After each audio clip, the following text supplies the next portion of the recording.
እኛ ግን በዘመናችን በየሰፈሩ ነው የምናገኘው እነዚህ ሰዎች። ወይ ሁሌ ስለምናያቸውና ስለለመድናቸው እንደሆነ አላቅም። ከመጽሐፍ ቅዱስም እያየናቸው ይህን ያህል መራራ እንሆንባቸው አናመርባቸው።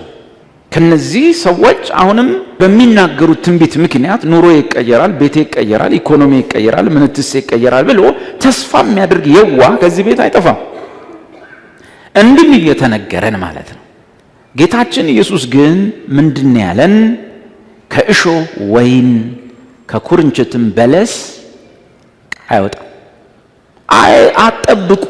ድካም ነው ይመስላችሁ ይሆናል፣ ቢያሟሙቃችሁ ይመስላችሁ ይሆናል። አንጥፉልኝ ባዮች ናቸው፣ ስገዱልኝ ባዮች ናቸው። የአፍሪካዎቹን ነቢያት ልምምድ ነው አይደል? ኢትዮጵያ ውስጥ ለማምጣት መከራ የሚበላው። ወደ ናይጄሪያ ደግሞ ሲደርሱ እንደወረዱ ግራና ቀኝ ያለው ያ ሁሉ ትልልቅ ሰው ተንበርክኮ ነው አንድ ጎረምሳ ነቢይ በመካከላቸው የሚያልፈው። ቀና ብለው አያዩትም። እንደዚህ እንኳን ሲባል ምንድነው ብዙ ሰው የሚያስበው? ምን ይሆናል? ለቅባቱ ነው ለምኑ ነው የሚለው ሰው። መጽሐፍ ቅዱስ ግን የሚናገረን የትኛውም አገልጋይ ጴጥሮስን የሚያክል የሞተ ሰው ያስነሳ፣ ጳውሎስን የሚያክል የሞተ ሰው ያስነሳ አገልጋይ ሰዎች ለጴጥሮስ ሲሰግዱለት ተጠንቀቅ። የናይጄሪያው ሰውዬ ግን ያሰግዳል። ለጳውሎስ ሲሰውለት ወይም ሲሰግዱለት ጨርቁን ነው የቀደደው። ጳውሎስ ጨርቁን ነው የቀደደው። አምጥተው ለጳውሎስ የአበባ ጉንጉን አደረጉለት። ልክ ኤርፖርት ላይ እንደምንቀበላቸው የአበባ ጉንጉን ሲያደርጉለት ጴጥሮስ ዋናው ጳውሎስ ጎምለል አላለም። ልክ የአበባውን ጉንጉን ሲያጠልቁለት ይሄ እንደው የሚገርም ነው። በእጁ ምልክትና ድንቅ ሲያዩ ጉንጉን ያደረጉለት አበባ። ጳውሎስ ግን ጨርቁን ቀደደ። ጨርቁን ቀዶ ምን አለ? ከዚህ ከንቱ ነገር ዞር እንድትሉ አሳስባችኋል። ከዚህ ምን ነገር? ከንቱ ነገር። ክብር ሁሉ ለማን ብቻ ይሁን? ለእግዚአብሔር። ጳውሎስ እኮ ይሄ ክብር እንዴት ይገባዋል ማለት አበባ ጉንጉንህ ላዩ ላይ እስክታደርግለት ለምን? ጳውሎስ እኮ የቤተ ክርስቲያን አሳዳጅ ነበረ። አሁን እኮ ይሄ ነገር ጌታ በእርሱ ሆኖ የሚሰራው መጽሐፍ የሚናገረው ጌታም ከነርሱ ጋር ሆኖ በሐዋርያት እጅ በሚያደርገው ምልክትና ድንቅ ቃሉን ያጸና ነበር ነው የሚለው። የሐዋርያት እጅ የጌታ እጅ ሆኖ ተጠቀመበት እንጂ ጌታ ጳውሎስ አልፈወሰም። ጳውሎስ ታምራት አላደረገም። መጽሐፍ የሚለው ጌታም በሐዋርያት እጅ ታላላቅ ምልክትና ድንቆችን ያደርግ ነበር ነው የሚለው። ያደርጉ ነበር ሳይል።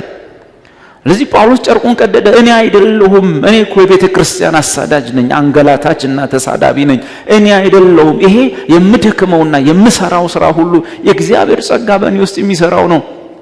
የናይጄሪያው ሰባኪ ወይም ነቢይ ግን አንድም የሞተ ሰው ሳያስነሳ ግራና ቀኝ ሰው ያሰግዳል። ስለዚህ የሃይማኖት ልዩነት አለ። ከነ ጳውሎስ ሃይማኖት የተለየ ሃይማኖት ተፈጥሯል። የአፍሪካ ልዩ የሆነ የራሱ ሃይማኖት ተፈጥሯል። የክርስትና ሃይማኖት ደግሞ ምንጩ አፍሪካ አይደለም፣ የነ ጳውሎስ ወንጌል ነው። ከዛ የመጣ ነው። መልክ አለው። ያን መልክ መምሰል አለበት። ከዛ መልክ ውጭ የሆነ መልክ ሁሉ ከዛ ሃይማኖት ጋር ግንኙነት የለውም። ለዚህ ነው በዚህ ሀገር ያሉ ያው አንድ ላይ ታቆረንና ታጉረን ወንጌላውያን ተብለን እንዲህ ተጨፍልቀን የገባ ነው በሙሉ በግልጽ ቋንቋ የምናገረው ግማሾቹ የኛ ሃይማኖት አይደሉም። ከኛ ሃይማኖት ጋር ምንም ግንኙነት የላቸውም። ከሃይማኖታችን ጋር አብሮ ሄዱ ከመጣው የጥንቱ ሃይማኖት ጋር ምንም አይነት የመልክ መመሳሰል የለውም። እንግዳ የሆነ ከልት የሆነ እንቅስቃሴዎች ያሉበት ቤተ እምነቶች አሉ። አንዳንድ ጊዜም የሆነ ሰውዬ እንደዚህ ብሎ በዚህ ወጥቶ በዚህ ገብቶ ሲሉኝ እኔ ምን አገባኝ በሰው ሃይማኖት ይላል። የኔ ሃይማኖት ሌላ የሱ ሃይማኖት ሌላ። ምንም ማውራት ካልፈለኩ በሰው ሃይማኖት አያገባኝም ብዬ አልፋለሁ። ሃይማኖቱ የሰውየው ከኔ ጋር አንድ አይደለም። በምንም አይነት ሁኔታ ሰዎች አንድ ላይ ሊጨፈልቁን ቢሞክሩ ይሄውና የጴንጤ ጉድ ብለው በየቲክቶኩ ሊያሾፉብን ቢሞክሩም እነዛ በየቲክቶኩ ወንጌልን የሚያዋርዱ ወንጌል አመንን የሚሉ ሰዎች ግን የወንጌል እምነት ተከታይ አይደሉም። ነገር ግን በመንጋ ውስጥ የገቡ ተኩላዎች ናቸው። በስንዴ ውስጥ የተቀመጡ እንክርዳዶች ናቸው። ሰው ወንጌልን በመስማትና ወደ ወንጌል እንዳይመጣ እንቅፋት አድርጎ ሰይጣን አሽልኮ ያስገባቸው አጨበርባሪ ነቢያቶች ናቸው፣ ሌቦች ናቸው። ገና ጥቂት ነገር አይናቸውን ጨፍነው ከተናገሩ በኋላ ሚንቀባረሩ ሚኮሩ መንገድ ጠበበኝ የሚሉ ሰዎች ናቸው። ይሄ መንፈስ የጌታም መንፈስ አይደለም፣ የሐዋርያትም መንፈስ አይደለም፣ የአባቶችም መንፈስ አይደለም፣ እግር ያጠበው የኢየሱስ መንፈስ አይደለም፣ ትሑት የነበረው የጳውሎስ መንፈስ አይደለም፣ ትሑታን የነበሩ የአባቶች መንፈስ አይደለም። ይሄ መንፈስ እንግዳ መንፈስ። ናይጄሪያ ውስጥ ያለው የካሪዝማቲክ እንቅስቃሴ ምንጩ መጽሐፍ ቅዱስ አይደለም፣ ምንጩ የባህል ሃይማኖት ነው። ከባህል ሃይማኖትና ከፈረንጆች ቅኝ ግዛት ጋር የተያያዘ መነሻ ያለው እንግዳ ወንጌል ነው።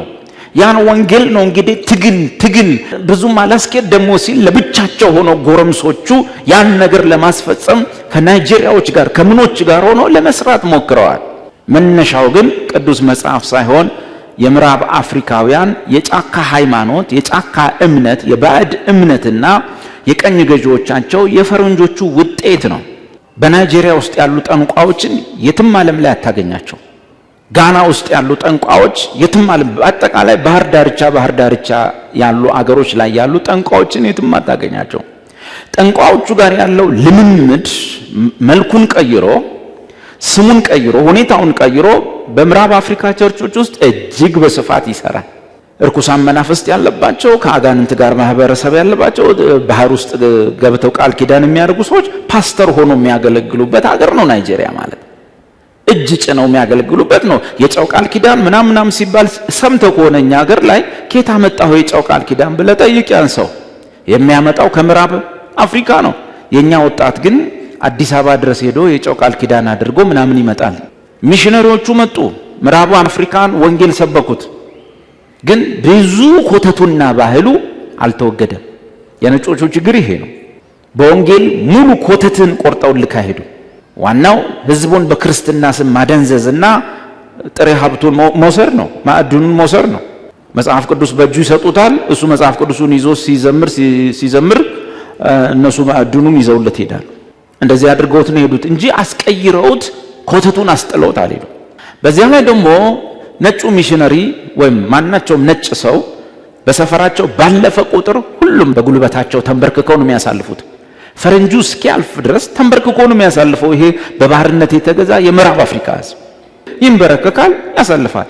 ሚሽነሪውም ሰውዬ ፈረንጅ ነው፣ ሲመጣ ይንበረከካሉ፣ ሄደው ጉልበቱን ይስማሉ። ተንበርክከው ነው የሚገባው፣ ተንበርክከው ነው የሚወጣው። ከዛ ነጩ ሚሽነሪ ከብዙ ዓመት በኋላ አገሩን ለቆ ሲሄድ ወደ አገሩ ሲገባ የሚሽነሪውን ቦታ የያዘው ፓስተሩ ጥቁሩ ያንኑ አስቀጠለው። ለፈረንጁ ሚሽነሪ ተንበርክከው ግራና ቀኝ የሚያስገቡ ሰዎች ፈረንጁ ሲሄድ ፓስተሩ ቀጠለው ማለት ነው። ችግሩ የት ነው? ይሄንን ከብዙ ነገር ጋር የተያያዘ ነገር ኢትዮጵያው ስለማምጣት ስቃይ መብላት፣ መከራ መብላት። እዚሁ ቅርብ ማቆ አንድ ፓስተር አለና ከአንድ ቸርች ጋር አብሮ መስራት ጀመረ። የናይጄሪያ ቸርች ነው። እዚህ ጅማም ሞክሮ ነበር ለመክፈት። የናይጄሪያው ቸርች ነው። ከዛ በኋላ አዲስ አበባ ተጠራ ለስልጠና ተብሎ ሲሄድ የናይጄሪያው ፓስተር ሲኒየሩ ቁጭ ብሏል። እያንዳንዱ አበሻ ፓስተር፣ እያንዳንዱ የአፍሪካ ፓስተር ሲገባ እዛ ሰው ፊት ይንበረከክና ጉልበቱን ይስማል። ይንበረከኩና ጉልበቱን ይስማሉ። ሲጀመር ለአንድ አበሻ ይሄ ውርደት ነበር። ይሁንና የመጣ ነው የተገኘው ነገር ከሚሳምበት የመጣን ሰዎች ስለሆነ የናይጄሪያውንም ጉልበት ለመሳም የቀለላቸው ይመስለኛል። ይሄኛው ፓስተር ግን የጅማው ምን አረገ? ሲያይ እየገቡ ይሰግዳሉ፣ ይቀመጣሉ፣ እየሰገዱ ይቀመጣሉ፣ እየሳሙ ጉልበቱን ይቀመጣሉ። አልገባም አለ። ለምንድን ማትገቡ? ሁሉም እንደ ምናምን ይሄ እኮ ዋናው ነው፣ ሲኒየሩ ነው፣ ከናይጄሪያ የመጣው ነው። ያ የፈረንጁ ነው፣ የሚሽነሪውን ቦታ ይዞ እኮ ጉብ ብሎ ይሄ ኢትዮጵያን። ከዛ በኋላ የፓስተር ምን አለ? ለዚህ ልሰግዳው፣ ለዚህ እኔ ለማርያም አልሰግድም ብዬ ለዚህ ናይጄሪያዊ ስገድ ትለኛለህ? እነዚህ ሐሰተኞቹ ለምሳሌ በግልጽ ቋንቋ ተናግሬያለሁ። ይሄ መጽሐፍ ቅዱስ ቀዶ የሚበላው ሰውዬ ሃይማኖቱ ከኔ ጋር አይደለም፣ የኔ ሃይማኖት ጋር አይደለም። ይሄ ዲሞኒክ ነው። ይሄ መቃብር አስቆፍሮ ሬሳ ያወጣለሁ ብሎ ጉድጓድ አፈር ያስወጣው ሰውዬ ዲሞኒክ ነው፣ ከአጋንንት ነው፣ ከአጋንንት ነው። እንደዚህ ያላችሁ ማአት የምትጠሯቸው በድንግልና ነው የተወለድኩት ያለው ነብይ ነኝ ባይ እነዚህ ሰዎች ዲሞኒክ ናቸው። እማዝ ነው ግን በጊዜያቸው ብዙ ሰው ላይ እጅ እየጫኑ ጸልየዋል። ያውም ጫንብኝ ጸልይልኝ ተብለው የእግዚአብሔር ሰው ጫን እየተባለ እጅ መጫን ማለት የሰውየውን መንፈሳዊ ዓለም መካፈል ማለት ነው። እኔ እጅ ጭኜብህ ብጸልይ የኔን መንፈሳዊ ዓለም ነው የምትካፈለው። ስለዚህ ቶሎ ብሎ እጅ ማስጫንም እጅ መጫንም መጽሐፍ ቅዱስ ይከለክላል። ለተገኘው ሰው ሁሉ የእግዚአብሔር ሰው ጫንብኝ አይባልም። ማን ነው? ምንድነው? በምን መንፈስ ነው የሚሰራው? እኔን ሁሉ ለማወቅ ቀላል ነው። እያጠናን ነበረ። በፍሬያቸው እናውቃለን። በቃ ሲሰለጥንብን፣ ትዕቢተኛ ሲሆን፣ ደረቱን ሲነፋ፣ መንገድ ሲጠበው፣ አንጥፉልኝ ሲል፣ ገንዘብ ላይ ትኩረት ሲያደርግ፣ በእያንዳንዱ አገልግሎቱ ስለ ስጦታና ስለ ገንዘብ ሳያወራ ማይወርድ ሰውዬ ከሆነ መድረክ ላይ በተወጣ ቁጥር በእያንዳንዱ ቀን ፕሮግራም መስጠት ላይ ትኩረት ተደርጎ ብር የማሰባሰብ ዘዴዎች እየተፈጠሩ እንደዛ አይነት ቦታ ላይ ከእሾህ ወይን እንዳትጠብቁ፣ ከኩርንችት በለስ እንዳትጠብቁ። ትደክማላችሁ፣ የዋሃቱን ምንም አታገኙ። ይሄን ጌታ አስተምሮናል። ቀጥሎ ያየነው ነገር ትንቢቱ በእኔ ህይወት ላይ በምናገርለት ሰውዬ ላይ ወይም በምናገረው ማህበር ላይ ትንቢቱ ክርስቶስን ያከብረዋል ወይንም ባጭሩ ሰዎችን የተናገርኩለትን ሰው ወይንም የተናገርኩለትን ማህበር ከትላንት ይልቅ ወደ ኢየሱስ ያስጠጋዋል። ሰውየውን ያስጠጋዋል ወይስ ሰውየውን ወደ እኔ ነው የሚያስጠጋው? በምጸልየው በማስተምረው በምናገረው ነገር ሰዎች ዴቭ ማለት ከጀመሩ ዳዊት ካሉ እኔም መንቀባረር ከጀመርኩኝ እናንጥፍል ማለት ስትጀምሩ እኔም አንጥፉልኝ ማለት ስትጀምር እስከዛሬ ያገለገልኩ አገልግሎት የፉገራ ነበር፣ ውሸት ነበር። የትንቢት ፍጻሜው ሰዎችን ወደ አገልጋዩ ማምጣት ሳይሆን ሰዎችን ከትላንት ይልቅ ወደ ኢየሱስ ማስጠጋት። ስለዚህ በማስተምር ትምህርት ውስጥ ኢየሱስን ከትላንት ይልቅ እያፈቀርከው እየገረመህ ኢየሱስ እየደነቀህ ኢየሱስ ካልመጣ በፍቅሩ ልብ እየተያዘ እየነደደ እንደ አዲስ ክርስቲያን እያደረገ ካልመጣ ትምህርቴ ፎርሽ ነው፣ ትምህርቴ ውድቅ ነው ማለት። ታዲያ ለምንድን ነው ማገለግለው?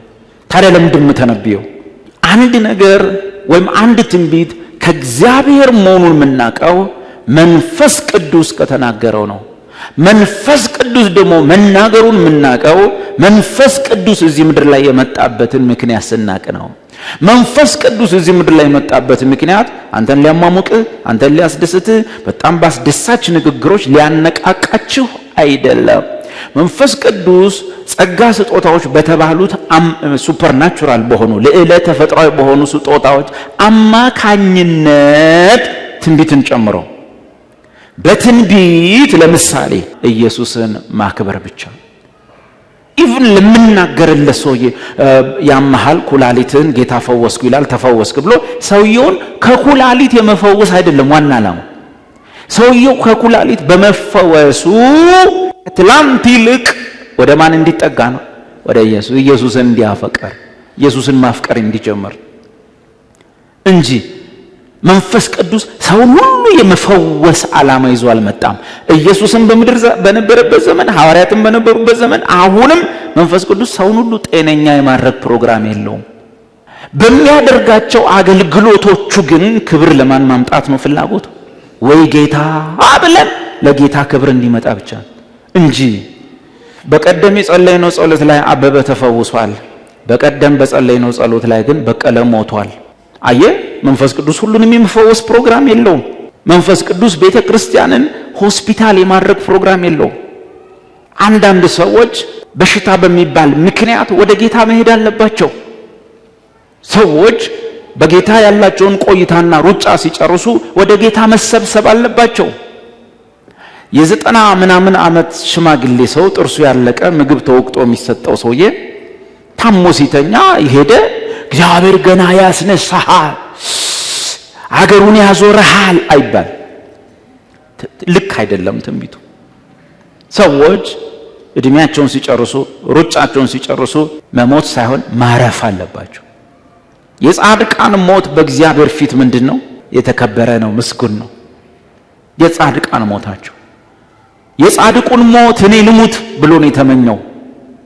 ጻድቅ ሰው ሲሞት የሚያገኘውን በረከትና ፍጹማዊ የሆነ ቅድስና ወዲያው በቅጽበት የሚያገኘውን ፍጹማዊ ሳንክቲፊኬሽን ያወቀው ሰው ጸለየ፣ የጻድቁንስ ሞት እኔ ልሙት ብሎ።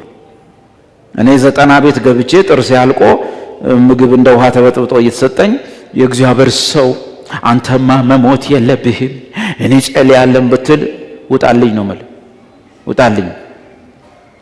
ድሮ ወጣት እያለሁ ሳስተምር አሰማም ነበር። አሁን ጥርሴ ሲያልቅ ነው የምትመጣው። ውጣልኝ በየ ምንድነው ብሎ አቤቱ ባሪያህን በሰላም ታሰናብተኛለህ ነው እንጂ የሚባለው አልሞትም በሕይወት እኖራለሁ። አልቋል ጥርስ፣ ወገብ ጎብጧል፣ መራመድ የለም። ሰውነት ስጋ ነው፣ ሸክላ ነው። በዚህ ሰዓት ውስጥ አልሞትም በሕይወት እኖራለሁ አይባልም። እሄዳለሁ የሚል መዝሙርም እንዳለ ማሰብና መዘመር ይቻላል። ታማኝ ወዳጅ እንዳንተ እንደሌለኝ ጌታ ሆይ ታውቃለህ እኔን የሚያጽናናኝ። መላእክት ይጠሩኛል ከሰማይ በር ከፍተው ከእንግዲህ ዓለም ፍጹም ቤት አይደል። የሰማይ በር እንዲህ ወለል ብሎ ደመናው ተከፍቶ መላእክት በፈገግታ አንተን አልጋህ ላይ ያዩ ዌልካም።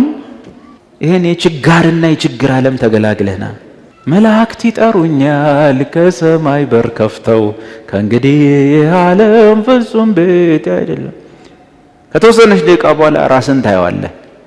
እንዴ ወጣሁ እንዴ የርኩ ነው እንዴ ትላለህ። አልጋ ላይ አጋድመውሃል። የትንሣኤ ተስፋ የተሰጠውን እያየህ ትሄዳለህ። ይመጡና ይዘው ይሄዳል። ክርስቶስን ያከብራል ወይ? ትንቢታችን ሁሉ ነገር ከንቱ ነው። ሰለሞን ካለው በላይ ከንቱ ነው። በመጨረሻ ሰዓት በዚህ ምድር ላይ በመጨረሻው ሰዓት ላይ ወደ ኋላ አስበን እማንጸጸተው ነገር እማንጸጸትበት ነገር ኢየሱስ በእኛ ሕይወት የከበረባቸው ጊዜያቶች ናቸው። በእኛ ኑሮ የከበረባቸው፣ በእኛ ውርደት እሱ የከበረበት፣ በእኛ ስድብ እሱ የከበረበት፣ በእኛ በየትኛውም ነገር ኢየሱስ የከበረበት የሕይወታችን ታሪክ የማይጸጽተን እሱ ብቻ። የቀረ ሁሉ ስታየው መሆን ስላለበት የሆነ እግረ መንገድ የተፈጸመ ነገር እንጂ ዋና ነገር አይደለም። ዋና ነገር አይደለም። አለኝ ያልነውን ነገር ሁሉ እንዲዞረን ስናየው ተሰብስበው የኔ ናቸው ያልካቸው ንብረቶች፣ ሀብት፣ ምን ዘመዶች፣ ኧረ የምትወዳቸው ቤተሰቦች ሳይቀር ቻው ቻው ሊሉ ቆመዋል። ትርፍህ ኢየሱስ ብቻ ነው። ትርፍህ ኢየሱስ በአንተ ሕይወት የከበረበት ጊዜ ብቻ ነው። ትርፍ ኢየሱስን ያመለክባቸው ሰዓታት ናቸው። ትርፍ እሱን በሚጠላ በዚህ ዓለም መካከል ሆነ እዚህ ከዚህ በር ስትወጣ ኢየሱስን የሚጠላ ነው ያለው። እርሱን በሚጠላ ዓለም መካከል ሆነ እርሱን በተጸየፈችና በማትቀበል ዓለም መሃል ላይ ሆነ የእግዚአብሔርን ልጅ ያከበርክበት ያመለክበት አንተ እውነተኛ አምላክ ነህ ብለህ የሰገድክበት እነዚያ ሰዓታት አይቆጩህም። ምን አለ በደንብ አምልኬው ቢሆን። ኢየሱስን በሚጠላ እዚህ ማህበረሰብ መሃል ኢየሱስ ሲባል ልግደል ልረድ የሚል ህዝብ መካል፣ በድንጋይ ልውገር ልጀብጅብ የሚል ህዝብ መሃል ሆኜ ምን አለ በደንብ አድርጌ አክብሬው ቢሆን። ችግሩ ሰዓት አልቋል። በዛች ሰዓት አልቋል። ችግሩ ማትመልሳቸው ሰዓታት ናቸው። እና አሁን እድለኞች ነን። ቀን ሳለ አባታችን የላከንን ስራ ልንሰራ ያስፈልገናል። ኢየሱስ እንዳለ ቀን ሳለ አባቴ የላከኝን ስራ ልሰራ ላከብረው ያስፈልገኛል። ማንም የማይሰራባት ሌሊት ትመጣለች። ያቺ ማለት መጨረሻ ደመና ተሰብስቦ መላእክት እዚህ ጣራህ ጋር መጥተው ፈገግ ብለው የሚያዩ ሰዓት፣ እሷ ሰዓት ማንም የማይሰራባት ሰዓት ነች። የማይቆጭህ ወደ ኋላ ከኢየሱስ ጋር የኖርከው ጊዜ ነው። ኢየሱስን ያመለክበት ጊዜ ነው። ከጌታ ጋር የተያያዙ ነገሮች ያደረክበት ነገር ሁሉ አይቆጭህም። የቀረው ግን ውይ ሰሎሞን ምኑን ከንቱ አለው እያልክ ነው። ከንቱ ከንቱ ከንቱ ከንቱ የከንቱ ከንቱ። የወለድካቸው ልጆች ሁሉ ራሱ ባይ ባይ ሊሉ ነው የሚቆሙት። ያቆምኮ ቤት ሁሉ ባይ ባይ ይልሃል። ያች በስንት መከራ የገዛሃት መኪና አልፋሃት ትወጣል። እሷ ግቢ እንደቆመች ይዘው ከሄዳለሁ ባይ። ሁሉም የሚቀር ኢየሱስ ብቻ ነው። ትርፍ ኢየሱስ ብቻ ነው። ዋና ኢየሱስ ብቻ ነው። እሱ የዘላለም ሕይወት ነው። እናም መንፈስ ቅዱስ ምድር ላይ የመጣበት ምክንያት ለኛ እነዚህን የሚያልፉ ለጊዜው ደስታ የሚሰጡ ለጊዜው የምስጋና ጊዜ የሚሰጡን ለጊዜው ጌታ እንዲያደረገልኝ ረዳኝ የምንላቸውን ነገሮች በማምጣት እኛን ሊረዳ እኛን ሊያስደስት እኛን ሊያግዝ እኛን ከኩላሊት ሊፈውስ እኛን የሆነ ቅራቅንቦ ሊሰጠን አይደለም። በእነዚህ ነገሮች ማን እንዲከብር ነው? ኢየሱስ እንዲከብር ነው። እና አንድ ትንቢት ከእግዚአብሔር ይሁን አይሁን ማቀው ከመንፈስ ቅዱስ ከተነገረ ነው። መንፈስ ቅዱስ መናገሩን ማቀው መንፈስ ቅዱስ በሚናገራቸው ትንቢቶች ግለሰቦች ወደ ኢየሱስ ይጠጋሉ። ማህበሩ ወደ ኢየሱስ ከትላንት ይልቅ ይጠጋል። ወደ አገልጋዩ ሳይሆን ወደ ሰዎች ሳይሆን ወደ ግለሰቦች ሳይሆን ወደ ኢየሱስ ይጠጋሉ። ኢየሱስን የሚያፍቅረው ሰው ቁጥሩ ይጨምራል። አጋንንት በእግዚአብሔር ያምናሉ፣ አጋንንትም ያምናሉ፣ ደግሞ ይንቀጠቀጡማል። ጥያቄያቸውም እንደዛው አንተ የእግዚአብሔር ልጅ ሆነ እንደሆነ ነው ያሉት እንጂ አንተ የሰው ልጅ ሆነ እንደሆነ እንኳን አላሉትም። መረጃው በደንብ የተጠናቀረ ነው፣ ግን የዘላለም ሕይወት አይወርሱ።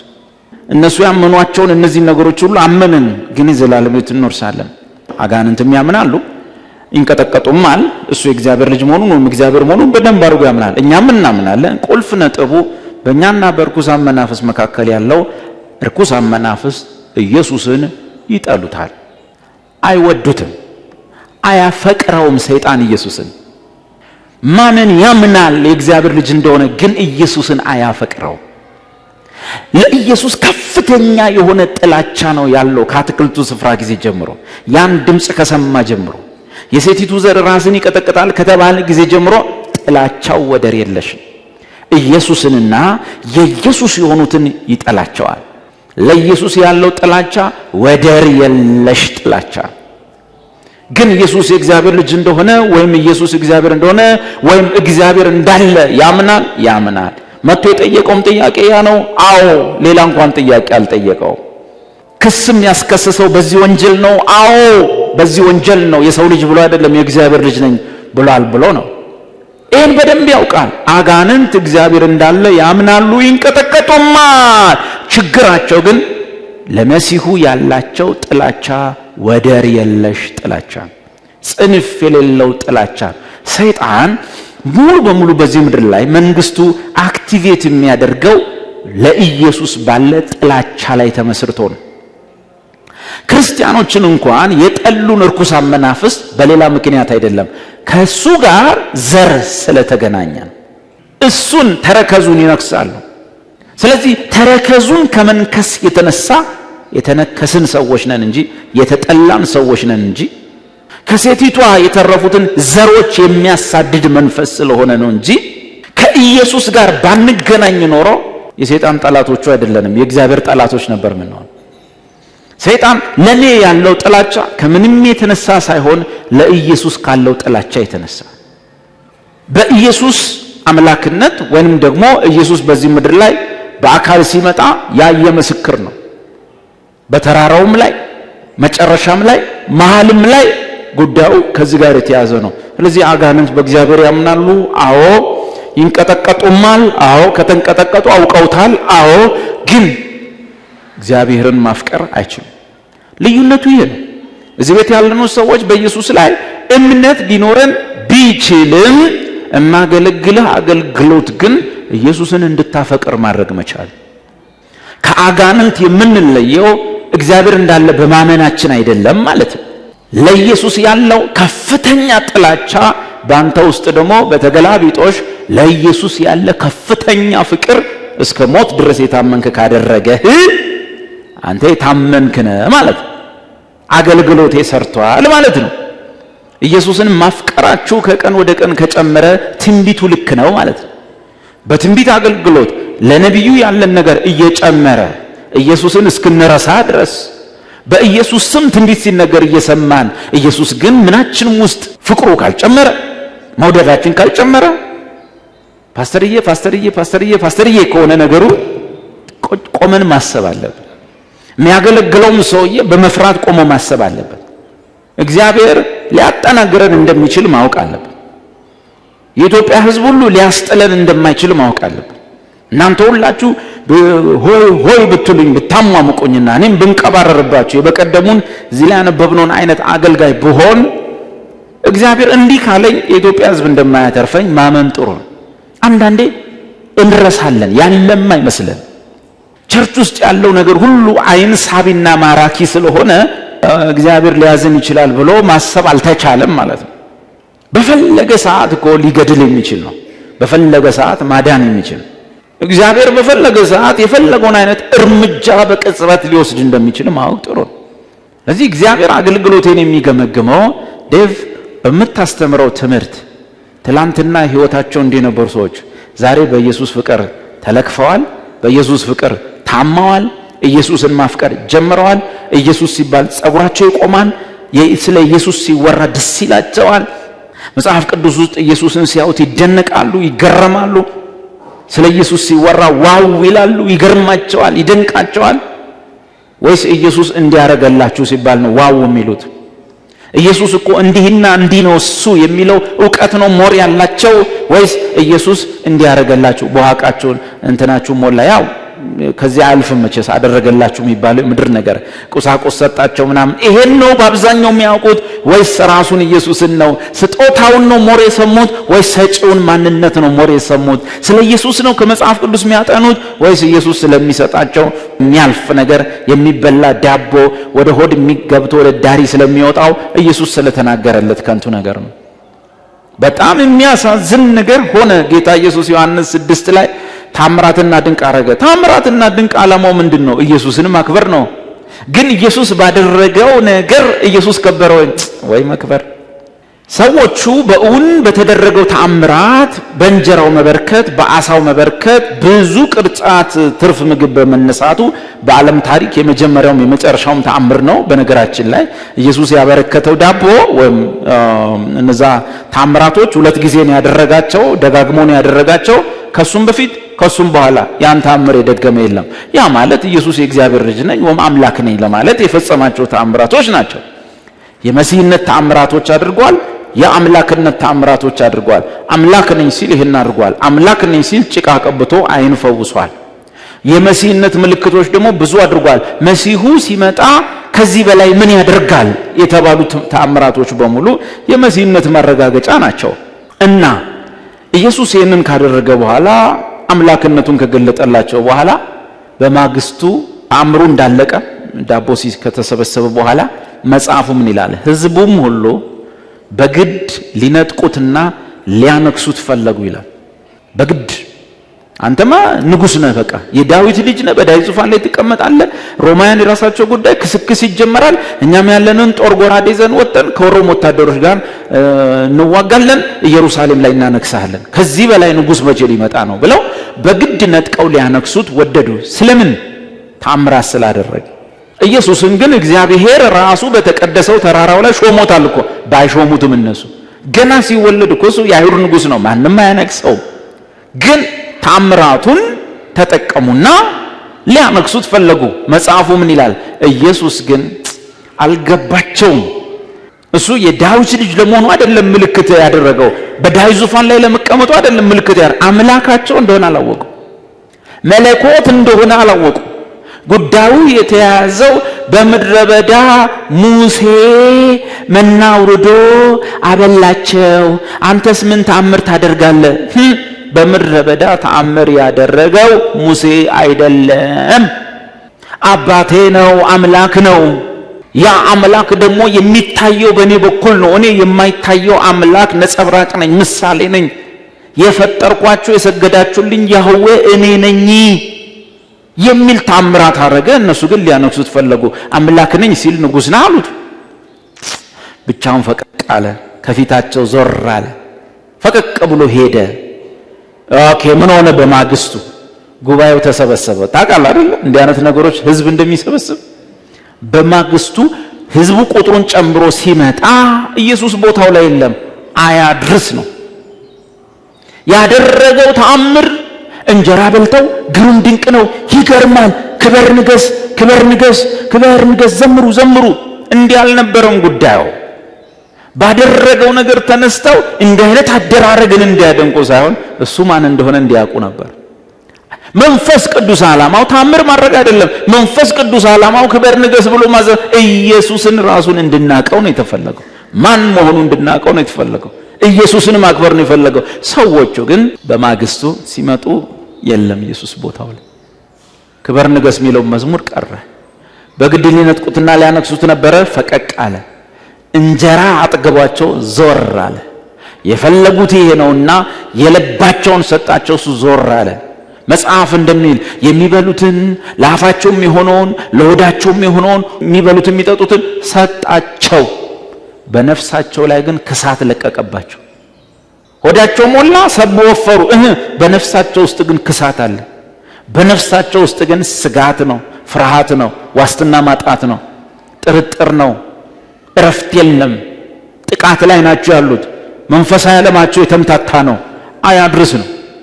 በልተ ጠጥተ አሜን ሃሌሉያ ክብር ንገስ በሉት ንጉሱና አንግሱት ተብለ ቁጭ አረጌ።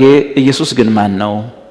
ክብር ንገስ ያልከው ማን ነው ስለ ፍጥጥ ካልክ ኪሳራ። ዞር ብሎ ሄደ። ቤቲ ተዘራ እንደዘመረችው አንድ ነገር የሚለምንህ ምትሰጠኝ ምን መሰላለች? እንጀራ ሰተህን አንተ እንዳትሄድብኝ። ቤተ ከባድ ነው። ለዚህ በትንቢቶቻችን የሆነ ነገር ሰብስበን ኢየሱስ ግን በሕይወት አልበዛም። ቅጣት ነው። ኢየሱስ ግን አልጨመረም፣ ፍቅሩ አልጨመረም። ምንም ትርፍ የለውም። አንጋጋ ነው፣ ቤቱን ሞላ ነው፣ ግቢው ተረፈ። ከዛ ወረወረን፣ ተማሟቅን፣ እንትናለ እንደተናገር ነው ሆነ፣ ተሳካለ። ከዛስ እሺ ምንድነው ውጤቱ? እንዴት ነው? ከትላንት ይልቅ ኢየሱስን አወከው? ስለ ኢየሱስ የሆነ መረጃ ተጨማሪ አገኘህ ወይስ የተለመደ ነገም የሚደገም ከነጎዳም የሚደገመው ተመሳሳይ ፕሮግራም ነው ላንተም የሆነልህ? ባንተም ላይ ተፈጸመው ያው ነው። ይሄ እንደሆነ ነገም ማለከ ነው፣ ደም ይቀጥላል። ኢየሱስ ግን ጨምሯል። እንዴት ነው? ፍቅርህ ጨምሯል። ኢየሱስን ሞር አውቀኸዋል። የሆነ ተጨማሪ መረጃ ስለ ኢየሱስ አግኝተሃል። ስለዚህ ትንቢቶቻችን ግለሰቡንም ማህበረሰቡንም ወደ ኢየሱስ ከትላንት ይልቅ ካላስጠጋና ኢየሱስን ማፍቀር ካልጀመሩ ባጭሩ በትንቢቱ ኢየሱስ አልከበረም። ሰው የሆነ ነገር ቦጭቆ ሄደ እንጂ ኢየሱስ አልከበረም። እውነተኛ ትንቢት ከእግዚአብሔር መሆኑና አለመሆኑ የምናውቀው ጉባኤው ለኢየሱስ ባለው የፍቅር እድገት ደረጃ እንጂ ዛሬ ሆነ እዚህ ጋር አልኩኝ ከዛስ ተጫዋጫውን አሜን አልክ፣ ከዛስ ሄድክ። እንዴት? እዛ ጋር ደግሞ አንዱ ሰውዬ ጀምሯል፣ ሞቅ ያለ ነው። እዛም በቃ ያዘው ቤት ገባ፣ ምንም የለም። ነገ ከነጎዳ ደግሞ አንድ ነቢይ ተነስቷል፣ ትሄዳለህ በለው ያ ተንከራታች ከዋክብቶች፣ ውሃ የሌለባቸው ደመናዎች፣ ተንከራታች ከዋክብት፣ ያገኘነውን ማናቅ፣ መናው የሚሰለችን፣ ኢየሱስ ማይበዛልን ከሆነ አደጋ ላይ ነን ያለን። ስለዚህ ነው እዚህ ውስጥ በትንቢት ስታገለግሉ፣ በትንቢት ስትጸልዩ፣ ትንቢታዊ ጸሎት፣ ትንቢታዊ አገልግሎት፣ ትንቢታዊ ነገር በጸሎት ስታገለግሉ፣ በአምልኮ ስታገለግሉ፣ በቃል ስታገለግሉ መመዘኛው ምንድነው ማለት ነው? ይህ ማህበር ከትላንት ይልቅ በኢየሱስ ፍቅር እየነደደ ኢየሱስ ሲባል ተጨማሪ መረጃ ከትላንት ይልቅ ስለ ኢየሱስ ስላገኘ በሚያገኘው አዲስ መረጃ የሚደነቅ የሚደሰት፣ ዋው የእግዚአብሔር ልጅ የሚል ዋው ኢየሱስ እኮ ይገርማል እያለ እየጨመረ ካልመጣ፣ አቤት የእግዚአብሔር ሰው ማለት ከጀመረ፣ አቤት አኖይንቲንግ፣ አቤት የእንትና ቅባት፣ አቤት የሱ እሳት ማለት ከጀመራቸው ጉባኤው አደጋ ላይ ነው። አገልግሎቱ አደጋ ላይ ነው። ልጅ ወልዶ ማሳደግ እዚህ ቤት አይቻልም። በቃ የሚተካ ትውልድ የለም። መጽሐፍ እንደሚናገር ቃሌን አልፈለጋችሁም፣ ቃሌን ንቃችኋልና እኔም ንቃችኋለሁ፣ ልጆቻችሁንም አላስባቸውም። እዚህ ቤት ልጅ የሚተካው መጽሐፍ ቅዱስ ከተማሩ ብቻ ነው። እዛ ጋር የሚማሩ ህፃናቶችን መጽሐፍ ቅዱስ ካላስተማርኳቸው የርኩ ብል ለውጥ የለው። ቃሉን ስንረሳ እግዚአብሔር ልጆቻችንን ይረሳል። እኛም ተንከራተን በየቸርቹ እንደምንዞር ወይ ዓለማዊ ልጆች ወይ ተንከራታች ልጆች ይከተላሉ። የሚሆነው ይሄ ነው። እንደዛ እንዳይሆን መጠንቀቅ ይኖራል ማለት ነው። በሆሴዕ 4:6 ላይ የምታውቁት ጥቅስ አለ። ሳሙኤል ሳውልን ያለውን እንዳትረሱ፣ ቃሌን ንቀሃልና ንጉሥ እንዳትሆነኝ ንቄሃለሁ። ብዙ ነገር ሲያጠፋ ያልተናቀ ሰውዬ ቃሌን ንቀሃልና ንጉሥ እንዳትሆነኝ ንቄሃለሁ። ለምንድን ነው? ቃሉ ማለት ኢየሱስ ማለት ነው። ይሄ በጽሑፍ የተጻፈ የእግዚአብሔር ቃል ኢየሱስ በሥጋ የተገለጠ የእግዚአብሔር ቃል ዘሴም የእግዚአብሔር ቃል ናክ ማለት ኢየሱስ ናክ ነው፣ ሌላ ነገር የለው። መናው በዓይናችን ፊት ቀለለብን አሉ። ያ መና ግን ኢየሱስ እኔ ነበርኩ አለ። መናው ኢየሱስ ነው። መናው ኢየሱስ። መና ማለት ምንድነው ማለት ነው? ይሄ ምንድነው? ኢየሱስ እንደጠየቃቸው እኔ ማን ነኝ? ዘሴም ከሰማይ ወረደ የሕይወት እንጀራ የሰጣችሁ አባቴ ነው። ከሰማይ ወረደው የሕይወት እንጀራ እኔ ነኝ። ለካ የእስራኤል ልጆች የናቁት ኢየሱስን ነው። መናው ሰለቸን አሉ፣ ቃሉ ሰለቸን አሉ፣ ኢየሱስ ሰለቸን አሉ። እግዚአብሔርም ሰለቻቸው። አዎ ጥሩ፣ ምንድን የምትፈልጉት? መብላት፣ ስጋ፣ መንቀባረር፣ ድሎት ነው የምንፈልገው። የቃል ቃል ቃል ቃል ቃል ቃል አትበሉን። እግዚአብሔር ቃል ቃል ቃል አትበሉን። ምንድን የምትፈልጉት? የምድሩን ስጠን። ምን? ስጋ። ችግር የለውም፣ ነገ ትበላላችሁ፣ ችግር የለውም። መናውን አትፈልጉትም? አዎ። የፈለጋችሁት የመሬቱን ነው? አዎ። ከሰማይ የሚወርደው መና ይቅርባችሁ? አዎ። ስጋ ነው የምትፈልጉት? አዎ። ችግር የለውም፣ ነገ ትጠግባላችሁ። ሕዝቡ ነገን ጠበቁ፣ ሰፍ ብለው ቁጭ አሉ። እግዚአብሔር ንፋስን አመጣ፣ የምስራቅን ንፋስ አመጣ። ቀይ ባህርም ከሚባለው ላይ ከሱ ላይ ድርጭቶችን አመጣ፣ ዘገን አመጣና የእስራኤል ሕዝብ ሲበላ እንደ ነፍሱ የሚወደው ነው። የኛ ሀገር ዶሮ እንደማለት ነው። ድርጭቶች አሉ። እነሱን አመጣና እስከ ጉልበታቸው ድረስ ሰፈሩ ላይ ዘረገፈላቸው። ይሄን ነው የምትፈልጉት? አዎ። የታችሁን? አዎ። ከላይ የሚወርደው ሰለቻቸው? አዎ። የላይኛው ሰለቻቸው? አዎ። ጥሩ ነው። ምንድን የምትፈልጉት? የታችኛው ዱባ፣ ድንች፣ ደግሞ ደህና ነገር ቢጠሩ በጢ፣ ነጭ ሽንኩርት ምናምን። ይሄን ነው የምትፈልጉት? አዎ። ከላይ ያለው ደበራቸው? ጥሩ፣ ችግር የለውም፣ እሰጣቸዋለሁ። እንዲህ ነው የምትበሉት። ህዝቡ አሜን አሜን ቁጭ አሉ። ድርጭቱ መጣ፣ እስከ ጉልበታቸው ድረስ ስጋ በስጋ ሆነ ሰፈሩ። ሁሉም ሰው ወሰደ። እሳቱን አቀጣጥሎ፣ መጥበሻውን አዘጋጅቶ፣ ድስቱን አዘጋጅቶ፣ ሽንኩርቱን ከትፎ። እግዚአብሔር በዚህ ሁሉ ፕሮግራሙን ይከታተላል። ተበላታለሁ እያዩ ጎመጁ ነው የሚለው መጽሐፍ ቅዱስ። ላይ ከላይ የመጣውን ብለ የታችሁ ላይ ካልሆነ የምትሉ ሰዎች ውጤታችሁን ድሮ ነው መጽሐፍ ቅዱስ የሚጽፈው። እና እነዚህ ነቢያቶች እንዲህ እንዳያደርጓችሁ ተጠንቀቁ። መጣ፣ ቀረበ፣ ተጠበሰ። አሜን። አቤት የእግዚአብሔር ተአምር፣ አቤት የእግዚአብሔር ስራ። ቀረበ፣ ተከተፈ፣ ዘይቱ ጨው ተጨመረ፣ ተጠበሰ። ሽታው ሰፈሩ በሙሉ ስጋ በስጋ። ይሄ አይደል የተፈለገው? አዎ። ሳህን ላይ ተዘረገፈ። ቤተሰብ ከበበ ሳህኑን። እጃቸውን ዘረጉ፣ አፋቸው ሲከቱ የእግዚአብሔር ቁጣ ነደደች። አያድርስ ነው፣ አስጎምጅቶ ያስጎመጃል። የመሬቱ ያዘው ወሰድከው ምናምን ያስጎመጃል፣ ያጓጓሃል። ሄደ ልትበላ ስትል የሚፈጠረው ምን እንደሆነ በምን ታውቃል? የላይኛው ንቀ ኢየሱስ ምንም ሴንስ ሳይሰጥ ትንቢቱ ሁሉ የታች ሆኖ አሜን ያዘው ካልክ ነገ ምን እንደሚፈጠር ምን ታውቃል? ቁጭ ካለ በኋላ ሽታው እንደዛ ሸቷቸው ምራቃቸውን ውጠው ሊበሉት በአፋቸው ሳለ ነው የሚለው መጽሐፉ። ምን አለ ቢውጡት? እግዚአብሔር እንደው እስቲ ዋጡ 3 ጉርሻ ጉረሱ ቢል ገና አፋቸው ሳለ እግዚአብሔርን ያናደደው ስጋ መፈለጋቸው ወይም የመሬቱን መፈለጋቸው አይደል? ያናደደው የመሬቱ ከላይኛው ይበልጣል ማለታቸው። ያናደደው እግዚአብሔርን የታችኛው ከላይኛው ይልቅ ይበልጣል ብለው ልባቸው ስለተያዘ ነው እንጂ እግዚአብሔር መቀኛ ሆኖ አይደለም። በአፋቸው ሳለ እግዚአብሔር ቁጣ ነደደ። አንድም ሰው ሳይበላ አንድ ሰው ሳይውጥ እንደዛ እንደጓጉ አፉ ላይ ያስገባው ሰው በሙሉ በየድንኳኑ ሞተ፣ ተፈነገለ። ሁሉ ፍንግል። ሌላው ጥሎ ተነሳ። በስንት ጸሎት የመጣ በላው ሲሉ ተበሉ። ምንድነው ሲባል መናው በዓይናችን ፊት ቀለለብን አሉ። ምግብ መናው ይለናል። ጠዋት ተነስቶ ምንድነው ሌላ ይሉ ሲሉ መናው ነው፣ ከነጎዳም መናው ነው። ኢየሱስ ዮሐንስ 6 ላይ እኔ እኮ ነኝ አለ። እኔን እኮ ነው እግዚአብሔር በየቀኑ ሲመግባችሁ፣ በየቀኑ እኔን ሲያበላችሁ እናንተ ግን ቀለለብን አላችሁ። ስለዚህ እግዚአብሔር ያዘነው በዚህ ነው። ይሄ ነው። ስለዚህ ጸጋ ስጦታዎች በሙሉ ማንን ማክበር አለባቸው? በሰዎች ሕይወት ውስጥ ሰዎቹ ኢየሱስን ሞር እየፈለጉ እያከበሩ እንዲመጡ ካላረገ የእግዚአብሔር አይደለም። አሜን አልከዛ ሄድክ ፍትልክ የእግዚአብሔር አይደለም። ሶስተኛው ቀላል ነው። ሶስተኛው መመዘኛ ትንቢቱ ከእግዚአብሔር ቃል ጋር ይስማማል ወይ? ከመጽሐፍ ቅዱስ ዋና ቃል ጋር ይስማማል ወይ? ለምሳሌ የብሉይ ኪዳን ነቢይ ዋና አገልግሎቱ ምን ነበር ብለናል? ዋና አገልግሎቱ መተንበይ ነው ወይስ ሕጉን ማስተማር የነበራቸው? አቤት ሕጉን ማስተማር። የብሉይ ኪዳን ነቢያት ዋናው ስራ ትንቢት በስንት ጊዜ እንደሚመጣ ነው። ቆይቶ የሚመጣ ነገር ነው። የቀረው ቀን ስራ ፈታ አይደሉም። ዋና ስራቸው እስራኤል የሚተዳደሩበትን ሕግ ማስተማር ነው ነቢያቱ ስራቸው።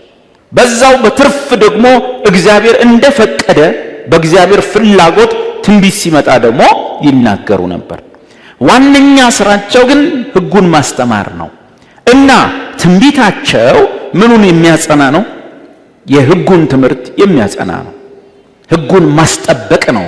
የአዲስ ኪዳኑ ነቢይ ወይም ትንቢት በውስጣችሁ መጥቶ የምትናገሩ ቅዱሳን ወንድሞች እህቶች፣ የእናንተም ትልቁ ስራ በዋነኛነት የአዲሱ ኪዳን አገልጋዮች መሆን።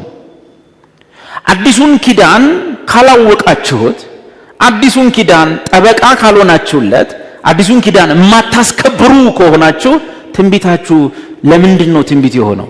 ምንድን ነው ስራው? ዓላማው ምንድን ነው? ሰው ማሟሟቅ ነው? አነቃቂ ተናጋሪ መሆን ነው? ይሄን ብዙ ነገር ጥያቄና ችግር ያለበትን ህዝብ ሞራሉን አነሳስቶ አነቃቅቶ መልቀቅ ብቻ ይሆናል ማለት ነው። ብዙ ትንቢቶች ኪሳራ የሆኑበት ምክንያት፣ አሳች የሆኑበት ምክንያት ኪዳን የማጽናት አገልግሎት ሳይሆኑ ህዝብ የማነቃቃት አገልግሎቶች ናቸው። ጉባኤ ማብዛት አገልግሎቶች ናቸው። ሰው የማስደሰት አገልግሎቶች ናቸው። አነቃቂ ንግግሮች ናቸው። ሲጀመሩ አበረታች ንግግሮች ናቸው። ሰው ዝም ብሎ ለሞራል ያህል የሚነገሩ ናቸው። የህዝቡን ሞራል ከፍ ለማድረግ የሚነገሩ እንጂ ኪዳን ማጽኛ አይደሉም። ኪዳኑን መጠበቂያ አይደሉም። ኪዳን አስተማሪዎች አይደሉም። እና የብሉይ ኪዳኑ ነቢይ ከኦሪቱ ኪዳን ጋር የሚጋጭ ትንቢት ቢናገር ከኦሪቱ ቃል ጋር ተጋጭቷልና ትንቢቱ ልክ አይሆንም። እንዲሁ ዛሬ የአንድን ሰው ትንቢት ጤናማ ነው፣ መጽሐፍ ቅዱሳዊ ነው፣ እግዚአብሔራዊ ነው፣ ህይወቴንና እኔን ይቀይረኛል ብለን ለመቀበል ዋነኛው መስፈርት አሁን የጠቀስኩላችሁ ሶስተኛ ብዬ ዋነኛው መስፈርት ከአዲስ ኪዳን ትምህርት ጋር ይስማማል አይስማማም? ትንቢቱ አለቀ። ከአዲስ ኪዳን ትምህርት ጋር ይስማማል አይስማማም? ከመስቀሉ ቃል ጋር ይጋጫል ወይስ ይስማማል? ከኢየሱስ የትንሣኤ ኃይል ጋር ይስማማል ወይስ ይጋጫል? የትንሣኤ ኃይል የሚል ትምህርት አስተምሬ ነበር፣ ቪዲዮም አለ ዩቲዩብ ላይ። እነዛን የትንሣኤ ኃይል ያመጣቸውን አስገራሚ ነገሮች ጋር ይጋጫል አይጋጭም? እስፔሻሊ ደግሞ ጳውሎስ ክርስቶስ እንደተሰቀለ ከዚህ ውጭ ላልሰብክ ቆርጫለሁ እንዳለ የክርስቶስን መስቀል መስበክና ማራገብ ነው ዋና ስራችን። በትንቢት አገልግሎት ይሁን በጸሎታችን በአምልኳችን ውስጥ ወሳኙ ቁልፍ ማዕከላዊ ቦታ የኢየሱስ ስቅለት ነው፣ የኢየሱስ ሞት ነው። የዛ ደግሞ ውጤት ማጽኛና ማረጋገጫ ከሙታን መነሳቱ ነው። እነዚህን ቁልፍ ነጥቦች ያላካተተ የትኛውም አይነት አገልግሎት አዲስ ኪዳናዊ አይደለም። እምተነብይልህ ነገር በክርስቶስ ሞት ካገኘኸውና በክርስቶስ ትንሣኤ ከተረጋገጠላችሁ ነገር ጋር የሚስማማና ሞቱና ትንሣኤውን የበለጠ የሚያጎላና የሚያጸና ካልሆነ ጭራሽ በመስቀሉ የተገኘውን ቤዛነት በትንሣኤው የተገኘውን ማረጋገጫ የሚያክፋፋና የሚያሳንስ የሚያጣጥል ከሆነ፣ ለምሳሌ በኢየሱስ ሞት በደላችሁ ሁሉ ተወግዷል። ስለ በደላችን የሞተውን ነው አይደለም? ምን ነው ኦኬ። እኛን ስለማጽደቅ ከሙታን ምን ሆነው የተነሳውን ለምናምን፣ እሺ በኢየሱስ ትንሣኤ ጸድቃችኋል አይደል? በጣም ገርሞኛል። አንድ የተቆረጠ ቪዲዮ እያየው ነበር። እግዚአብሔር ጸጋ ይስጠው። አሁንም አንድ አገልጋይ የዘላለም ሕይወት አለመጥፋቱን በድፍረት እየሰበከ ያለ አንድ አገልጋይ እንግዲህ ካሪዝማቲክ ነው። ይሄ ክርክር ውስጥ አይገባም። አለመጥፋታችን ክርክር ውስጥ አይገባም። ክርስቲያን አይጠፋም እያለ በድፍረት ሲያስተምር ነበር። እንግዲህ አሁን አየ እግዚአብሔር ይመስገን አሉ ማለት የሆኑ ጎበዝ ሰዎች አሉ። አሁን ይሄ ሰውዬ አይጠፋም፣ ደህንነት አይጠፋም የሚል የኢየሱስና የጳውሎስን ትምህርት ስለያዘ ኪዳን አፍራሽ አይደለም። ይሄ ሰውዬ እድናለሁ እያልሽ ይላል እግዚአብሔር። ሃሌሉያ። ጸድቅ ያለው እያልሽ ይላል እግዚአብሔር። እንደ ልብሽ የምትሆኝ ይላል እግዚአብሔር። ሲጀመር ክርስቲያን እንደ ልቡ አይሆንም እንዴ! ስንት ተሰቃይተን እኮ ነው የምንኖረው። እዚህ ለመምጣት እኮ ስንት ነገር አልፋችሁ ነው የምትመጡት። ችግር አለው፣ ጉድለት አለው፣ ምንም አለው። ግን ቢሆንም እንደ ሌሎቹ ግን አይደለም። እኔ ከየት እንደሚመጣላችሁ አላውቅም። አማርኛው ራሱ እና ይልሻል እግዚአብሔር፣ አትድኝም ይልሻል እግዚአብሔር። ህዝቡ ይላል። ህዝቡም ተናጋሪውም ከምን ውጭ ናቸው? ከኪዳኑ ውጭ ናቸው። መስቀልን ማዕከል ያላደረገ ትንቢት፣ ልክ መስቀልን ማዕከል ያላደረጉ መዝሙሮች እንዳሉ፣ መስቀልን ማዕከል ያላደረጉ ትምህርቶች እንዳሉ፣ መስቀልን ማዕከል ያላደረገ ሳዬ ያረጋገጠውን ነገር በሙሉ ገዝግዞ የሚጥል ምንፍቅና የሞላው ትንቢት በየቸርቹ በየሰፈሩ በተለይ በእናቶች የጸሎት ፕሮግራም ላይ ብዙ የእናቶች ፕሮግራም የእናቶች ጸሎት በለቅሶ የታጀበ ነው። ለቅሶ ይበዛዋል። ለቅሶ አንዱ ከእናትነት የተነሳ የመጣ ነው። እናቶች በባህሪያቸው እንደዛ ናቸው፣ ልባቸው አዛኝ ነው። ሁለተኛው ግን ዶክትሪን ካለማወቅ የመጣ ነው። ለምን ሲባል ለምሳሌ እግዚአብሔር ሆይ እንደው እቺን ሀገር ባርካት እንዴ ቀይራት ብለው ሲያለቅሱ ልክ ናቸው። እግዚአብሔር ሆይ እንደው ልጆቻችንን ቁም ነገር ላይ አድርስልን ብለው ቢያለቅሱ ቆንጆ ነው። ግን ሲኦል እየታያቸው የሚያለቅሱ፣ ገሃነም እየታያቸው የሚያለቅሱ። እኛ ቤት የእናቶች ጸሎት ነበር። እኛ ቤት የዛ አካባቢ ጴንጤዎች እኛ ቤት ይጸልዩ ነበር። ከዛ ሲጸልዩ መጨረሻ ማዘር አስቆመች። ለምንድን ነው ግን የቆመው እኛ ቤት ያለው እናቱ ጸሎት? ሄዲያ በየቀኑ እየመጡ የተነፋረቁ ምን በወጣኛለች። በየቀኑ እየመጡ የሚታያቸው ሲኦል፣ ገሃነም፣ ሚድን ሰው የለም። እንጦሮጦስ መስቀሉን የረሳ ትንሣኤው ያመጣውን ነገር የረሳ የጸሎት ስብስብ ነው ማለት ነው። እንዲህ ያለን ማት ደህንነታችንን እንድንጠራጠር የሚያደርግ እንዴ አልዳንኩም እንዴ ነገር አልጸደኩም እንዴ ነገር ከዚህ በኋላም ልጠፋ እችላለሁ ማለት ነው እንዴ? እሺ ልጠፋ ትችላለህ ልበል። ምን ልታረግ ነው? እንዴት አድርገህ ነው ከዛ ማጠፋው? ኢየሱስ እንዳጠፋ የሚያደርገውን ነገር አድርጎ ጨረሰልህ። እሺ አንተ ግን እንዳጠፋ ምን ልታረግ አሰብክ? እሺ ትጠፋላችሁ ልበል።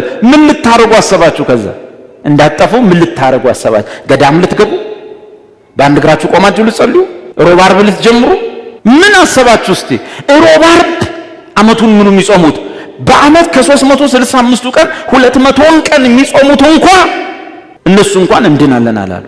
አንተ ምን ልታረግ ነው? በጴንጤ ጾም 3 ቀን የጾማችሁ ቀን 3 ወር እያወራችሁ። አንድ ጊዜ በጌታ ፊት ነበርኩ፣ ፋስት ላይ ነበርኩ። አመት ሙሉ የሚያወራላ 3 ቀን የጾመውን እነሱ ወንድሜ ከ365 ቀን 200 ምናምኑን ቀን ጾም ነው። በሳምንት 2 ቀን ግድ ነው ይጾማሉ። ሌሊቱን ሙሉ ሰዓታት ይቆማል። ድናችኋለሁ ስትል ኧረ ይላሉ። እንዲህ የበላችሁ እናንተ እሺ ትጠፋላችሁ ልበል። ምን ልታረጉ አሰባችሁ? ከነሱ የተሻለ ነገር ታደርጋላችሁ፣ ትችላላችሁ። ስለዚህ ነው እንዲድኑ እንጂ እንዳይጠፋ የሰው ልጅ ሊሰቀል የተገባው። ስለዚህ ነው በወንጌል ሕይወትንና አለመጠፋትን ወደ ብርሃን አውጥቷል የሚለው። ስለዚህ ነው ጴጥሮስ ከማይጠፋ ዘር ተወልዳችኋል ያለው። ለማይጠፋ ሕይወት የተወለድ ነው። ለዚህ ነው እና አንድ ትንቢት በቤተ ክርስቲያን ውስጥ የአዲስ ኪዳንን ቋሚ ትምህርቶች፣ ትምህርተ ሥላሴን፣ ትምህርተ ክርስቶስን፣ የክርስቶስን ፍጹም አምላክነት፣ ፍጹም ሰውነት፣ የሥላሴን 3 አካላት አንዱ ራሱን 3 አድርጎ አይደለም፣ አንዱ ራሱን ቀያይሮ አይደለም፣ 3 የተለያዩ አካላት በስልጣን፣ በአገዛዝ፣ በባህሪ፣ በመለኮት ወዘተ ግን አንድ የሆኑ 3 አካላት እንዳሉ ከ3ቱ አንዱ ወልድ በስጋ መጥቶ ፍጹም አምላክነትና ፍጹም ሰውነትን እንደተዋሃደ፣ 3ኛው ቅዱስ መጽሐፍ ብቸኛ ባለስልጣን፣ ፓስተርም አያስፈልግም፣ ቴዎሎጂያንም አያስፈልግም፣ ጳጳስም ሼክም አያስፈልግም፣ መንፈሳዊ ጉዳዮች ላይ ለመበየን ብቸኛው ባለስልጣን ቃል ይሄ ብቻ መሆኑን፣ 4ኛና ድርድር የማይገባው ደግሞ ደህንነት የሚገኘው ኢየሱስ ክርስቶስ በሰራው የቤዛነት ሥራ በማመን ብቻና ብቻ፣ ሌላ ምንም ተጨማሪ ነገር ሳይገባ፣ መልካም ሥራ፣ ጾም፣ ጸሎት፣ አስራት፣ በኩራት፣ ጸባይ የሚባል ሳይገባ ኢየሱስ ክርስቶስ በሰራው የቤዛነት ሥራ ኃጢአተኛን የሚያድን ጻድቅን የሚያድን አይደለም፣ ኃጢአተኛን የሚያድን የቤዛነት ሥራ ኃጢአተኛውን በሚያጸድቅ ለሚያምን ሰው እምነቱ ጽድቅ ሆኖ ይቆጠርለታል ተብሏልና ሮሜ 4። ስለዚህ ማንም ሰው ያለምንም መልካም ሥራ በእምነቱ ብቻ እንደሚጸድቅ እንቆጥራለንና ሮሜ 3።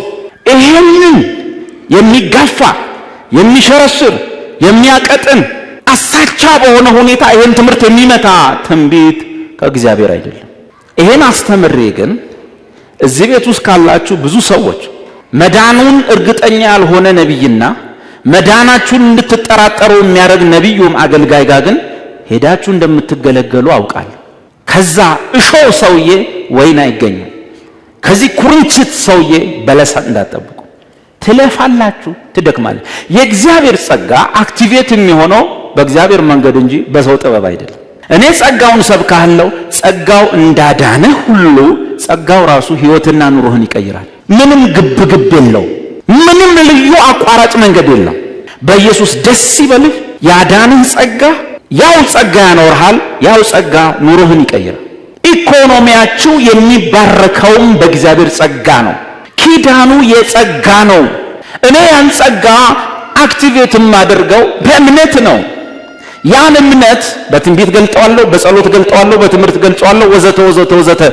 በተረፈ የሰው መንገድ፣ የሰው ብልጣብልጥነት፣ የሰው ጭንቀት አይቀይረውም። ለዚህ ነው ብዙ ወንድሞችና እህቶች መመጣበት ነገር አለ። ቦታው ጋር ስደርስ አንድ ትንቢት የእግዚአብሔር መሆኑን አለመሆኑን የምናውቅበት አንዱ ለሰውየው የሚሰጠው ነፃነት ወይም ባርነት ነው የሚል አለ። እሱ ጋር ስንደርስ እናያለን። ተንከራታቾች በቃ ይሁን አይታችኋል። እንደዚህ አይነት ሰዎች በአብዛኛው ጊዜ የክርስቶስን የመስቀል ቃል የሚሸቃቅጡ ሰዎች ህዝቡን ባሪያ ነው የሚያደርጉት። ደፋሮች አይደሉም። የውሸት ትንቢት ለመናገር ቁጥር 1 ደፋር ሲሆኑ የተፈጸመውን የመስቀል ሥራ ለመናገር ግን ደፋሮች አይደሉም፣ ፈሪዎች ናቸው። ደፋሮች አይደሉም፣ ፈሪዎች ናቸው። እና አንድ ትንቢት ከእግዚአብሔር ይሁን አይሁን ለመመዘን ቀላሉ መንገድ ከመጽሐፍ ቅዱስ ጋር ይስማማል ወይ? ማዕት ትንቢቶች ከእግዚአብሔር ቃል ጋር እንዳይስማሙ ተደርገው የሚነገሩ ናቸው። ህዝብ ተሰብስቦ የሚያለቅስባቸው ጉባኤዎች አሉ። ለምንድን ነው የሚያለቅሱ ሲባል የጌታ ፍቅር አይደለም። የጌታ ፍቅር ሳይሆን የመቅሰፍት ፍርሃት፣ የሞት ፍርሃት፣ የመቃብር ፍርሃት። እኔ እዚህ ጋር አንድ ሰው መጥቶ እግዚአብሔር እንዲህ ይለኛል፣ እዚህ ቤት ማት ሬሳ ሳጥና ያለው በዚህ ዓመት እግዚአብሔር 4 ሰው ገላለሁ ይላል ምናምን ብትለኝ በቃ ከዚህ ጋር እየተጋጨ ነው። ልክ ሞት ለክርስቲያን ጉዳት ይመስል አዲስ ኪዳን ውስጥ ነን ያለ ነው አይደል? ምንድን በሞት የሚያስፈራሩን ሰዎች? እኔ ላይ ስንት ዘመን መሰላችሁ ሞት የተነገረው? አንዱንም ሳልሞት ዓመቱ ያልፋል። መጀመሪያ የሞት ትንቢት የተናገሩብኝ ሰውዬ ባህታዊ ናቸው።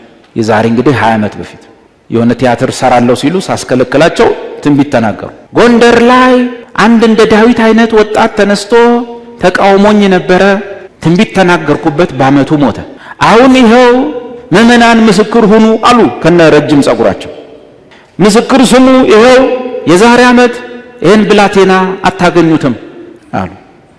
አልሞትኩም፣ ጌታን አወቅኩ። የባሰ ይኸው ያገለገልኩ ነው። እርግጠኛ ነኝ ያ ሰውዬ እስካሁን አይቆይም ራሱ። ከዛ በኋላ ደግሞ በደሌ ነው። በደሌ ደግሞ ጴንጤዎች ናቸው። ጅማ 1-3 ቀን ቆየሁና ሲሄድ ከአውቶቡስ ወርድ ሻንጣዬን ይዤ ወደ ሰፈር እየገባው መንገድ ላይ የሚያገኝ ዳዊት መጣ ይሉኛል። አዎ መጣሁ ነው፣ በሰላም ነው ብዬ አልፋለሁ። አሁን እኔ ዳዊት መጣ እንዴ ነው? ኦረ ሰው ምን ሆኗል ብያል። ለካ ቸርች ትንቢት ተነግሯል። ከዚህ ከተማ ነቅዬ አውጥቼዋለሁ፣ ተመልሶ አይመጣም እና የሰጠሁት ጊዜ 2 ዓመት ነው፣ እገለዋለሁ ብሏል ጌታ አለ ሰውየው። አልሞትኩም አለው። ሰውየው ግን እንጃ ይኖር አይኖር። እነዚህ ውሸታም ነቢያቶች አይወዱኝም። እኔም አገለግላቸው ትልልቅ ሰዎች ቤት ሄደ አንድ ሰው እና አትሂዱዛ ስተት ነው አላቸው። አትሂዱዛ ሴትየዋ ለምንድን ነው ማልሄደው? ሄዳለሁ አሉ ከነባላቸው። ያው የተለመደውን ውሸት መጨረሻ እንዳን ታውቃላችሁ። እኔ በራእይ አይቻለሁ መኪና ሲገጨው ዳዊትን አለ። የሚገርማችሁ እኔ የተወሰነ ኪሎ ሜትር ርቀት በሳይክል ቁልቁል መንገድ አለ። በሳይክል ነው መሄድ። በሳይክል ሄዳለሁ፣ በሳይክል መጣለሁ። ምንም ነክቶኛ ያውቅ። ሰውየው ግን መንገድ ዳር እንደቆመ ምን እየጠበቀ እንደሆነ አናውቅም። የሚያልፍ አይሱዙ መታው ማለት ነው። እነዛ ደግሞ ነቢያቶች፣ ሴቶች ነቢያቶች ናቸው የሚመሩት። በርቀት ቢሉ ስላልሞትኩኝ መኪናውም ስላልገጨኝ እኔ ከምኖርበት ቤት ጀርባ ያለውን ወይም በአጥር ነው የምንለየው፣ እዛ ቤት ውስጥ ሰርቪስ ቤት ተከራይተው ነቢያቶች ተሰብስበው መስኮት ከፍተው ወደ እኔ ቤት አቅጣጫ አጥር እንጨት አጥር አለ ማላችን ወደ እኔ ዞረው ማለት ነው። አነሳሃለው ያነሳሃለው ተነስ። መሬቱን ደግሞ በእግራቸው ይመቱታል። ብው ሲያረጉ እውነቴን ነው የምላችሁ ይሰማል። ግም ይላል። ያው ቢያንስ 30 ምናምን ይሆናል። ያ ቤት ሙሉ ሰው ነቢያት ሊገሉኝ ማለት ነው። ትንሽ ቆየና ድምጻቸው ጭጭ አለ። ምንድነው ምን ሆኖ ነው አልኩ። ያ ሁሉ መሬቱ ግም የሚለው ድምጽ ቀር። ትንሽ ቆይቶ ድምጽ ሆነ። ትንሽ ቆይቶ ጫጫታ ሆነ። እኔ ጋር ያሉ ልጆች ኧረ ዴቭ ጓሮ የሆነ ችግር ተፈጥሯል ምንድነው? ከዛ የጋለ ሲሄድ ገባው። ልጆቹን ይዤ ገባው። ስገባ የነዚህ ሁለት ሴቶች ልጆች ወንድማቸው ደም እየተፋ ነው። ነብይ ነው አብሯቸው እየጸለየ እና ተንጠራ ምንድነው አልኩ። እየተጸለየ ነበር እንደዚህ ምናምን ሲያውን ሼም ያዛቸው ሴቶቹ እፍረት በፍረቱ። ከዛ በኋላ ለምንድነው ታዲያ ሐኪም ጋር ማን ወስዶ አልኩ። አይ አይደለም እንጸልይበታለን ምናምን አሉ። አታጭበርብሩ ውሸታ ነው አልኩና ልጆቹን አልጋ ምንድነው የገጠር ወንበር አለ እሱ ላይ አርገን ጤና ጣቢያ ብሬን ከፍያ አሳከምኩት። ድምጻቸው ጠፋ። እነዚህ ምንድናቸው? ንቀለው፣ አንሳው፣ ገደለው፣ መኪና ይግጨው ከምን ውጭ ናቸው? ከአዲሱ ኪዳን ውጭ ናቸው። ደሞ እንደዚህ አይነት ሰው እርግማኑን እንደ ጠማማ ቀስት ነው። ጠማማ ቀስት መጥፎ ነው። ዳዊት ላይ እንዲህ ብለ ጭው ስታረግ እኔ ቆሜያለሁ የት ገባ የተኮስኩት ብለ ስትል ለካ ወደ አንተ ነው የሚመጣው። እንዲህ ዞሮ ላይ ነው የሚመጣው። ጅማ ስመጣ ሁለት የሰፈር ነቢያት ምሎ ስራ ፈት ነቢያት እነሱ መጡ። 2 ዓመት ግሰጥ ደግሞ 2 ዓመት ነው የሚሉት። 2 ዓመት ብቻ ነው የሰጠው ቶሎ ስራህን ጨርስ። እነሱ ደግሞ እኔን ማበረታታቸው መሞተው በ2 ዓመት ውስጥ ነው ግን ቶሎ መስራት አለብኝ። ቀልባቸውን ገፋፍኩ። ሁለቱም እግሬ ላይ ወደቁ። ሁለተኛ እንዳይደግማችሁ ብዬ ሄድኩ። ከዛ በኋላ በቸርቾች ታወጀ። እዚህ ውስጥ እናቶች ይኖራሉ የመሰከሩልኝም። በሰፈር ጸሎት ታወጀ። እግዚአብሔር እንዲያነሳው ተብሎ ለስንት ቀን ነው የጾማችሁት የነገራችሁኝ እናቶች ነበሩ። እንዲያነሳው ጸልዩ ተብሎ ስንት ቀን ነው ጾማችሁ ነበር። አንድ ወንድሜ ደግሞ እዚች ዲፖ አካባቢ ነው ያለው የነበረው። ሰማሁ አለ ዳዊት የሚባል አውሬ ገብቷል ተብሎ ገባሁ አለ ጾም ጸሎት። አመድ ነሰነስኩ አለ።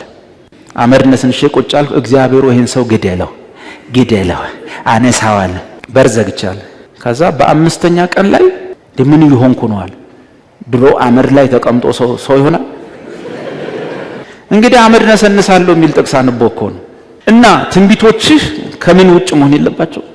ከኪዳን ውጭ። ይኸውልህ በዚህ ኪዳን ውስጥ ስትኖር ግብግብም ትግልም አያስፈልግ። ዘና ብለህ ውጣ፣ ዘና ብለህ ግባ።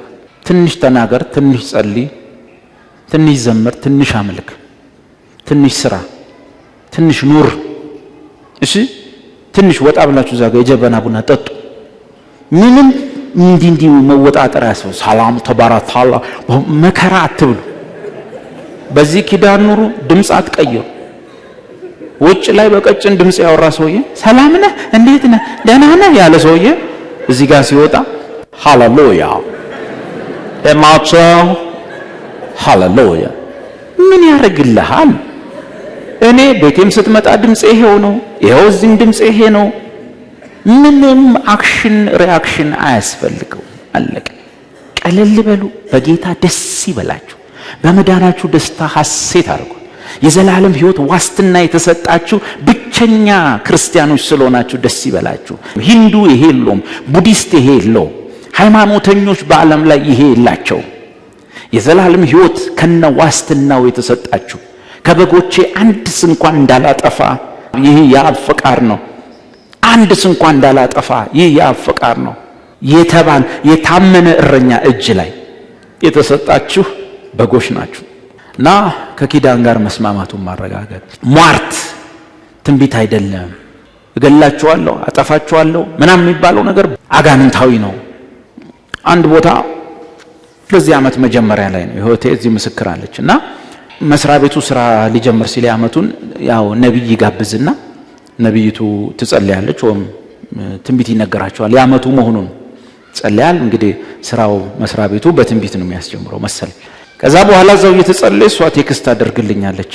አረ ዴቪ ዛሬውማ እያለች ትጽፍልኛለች። ምንድነው ስላት ነብይቱ እዚህ መስሪያ ቤት በዚህ ዓመት 2 ሰው ገላለሁ ብሏል ጌታ። እስቲ መስከረም ደስ ብሎ አዲስ ዓመት ጀምር ገና ከመጀመር በዚህ ዓመት 2 ሰው ከዚህ መስሪያ ቤት ገላለሁ ብሏል። አልቀሱ ይላል ጌታ። እሷ እዛ ጥጎና እየሳቀች ትጽፍልኛለች። ከዛ በኋላ ጌታ ረዳትና ወዲያው ስራ ስትቀይር ምን አልኳት? ለነብይቱ ንገሪያት፣ ምናልባት በዚህ ዓመት 2 ሰው ስራ ይለቃል ይሆናል፣ ማን ያውቃል። ግን እንዴት ነው እስቲ ያስቡት። ትንቢት ለማነጽ ለመምከር ለማበረታታት ነው ተብሎ ሳለ ገና መስከረም ላይ በዚህ ዓመት 2 ሰው ከዚህ መስሪያ ቤት ገላለሁ ብሏል። እሷ እሺ ትዘባርቅ። ሐሰተኞች ነቢያት ክብራቸው ሰው ማስለቀስ ነው። ሰው ሲያስለቅሱ የእግዚአብሔር ሰው ይመስላል። ለታ አባቱ አንጫጫውት ይሄን ህዝብ ከዛስ መፍትሄው እነሱ ጋር እንዳለ አድርገው ያቀርቡለታል። ሃሌሉያ! ያንዳንዳችሁ ታለቅሳላችሁ፣ እያለቀሰን እንጸልያለን። ይቅር በለን በሉ እያላችሁ ጸልዩ። ይንጎማለላሉ። እግዚአብሔር ልግደል ካለ የሚጀምረው ከሷ ከነብይቱ ነው። የሚጀምረው ከመድረክ እንጂ ከታች አይደለም። ከዛ ምንድነው መጨረሻ? ሃሌሉያ! አሁን ጸልይላችኋለሁ። ሁሉም ሰው በእግሩ ይቆማል። አንገታችሁን ታዘቀዝቃላችሁ። ጸልይላችኋለሁ። በቃ ዞረ በክርስቶስ ያገኘውን ቤዛነት በሴትዮዋ እጅ ላይ ታስቀምጠዋል። ደህንነትና የዚህ ዓመት መሰንበትህ በዚህ ሴትዮ እጅ ላይ እንደተቀመጠ አድርገህ እንድታስብ ትደረጋል። ማኒፑሌሽን ነው፣ ብሬን ወሽ ነው። ጭንቅላትን ማኒፑሌት እያደረጉት ነው፣ እያሳመኑ ነው። ያንተ ነገር ያንተ ይሄ ዓመት በእነሱ ኪስ ውስጥ እንዳለ እያመንክ እንድትመጣ እያደረጉ ነው። የእናንተ ሁሉ ነገር ያለው በእግዚአብሔር አብ ውስጥ ነው፣ በእግዚአብሔር አብ እጅ ነው። መጪው ዓመት፣ መጪው ቀን፣ መጪው ዘመን በአብ እጅ ውስጥ ነው። አትሳቱ ወንድሞች ሆይ።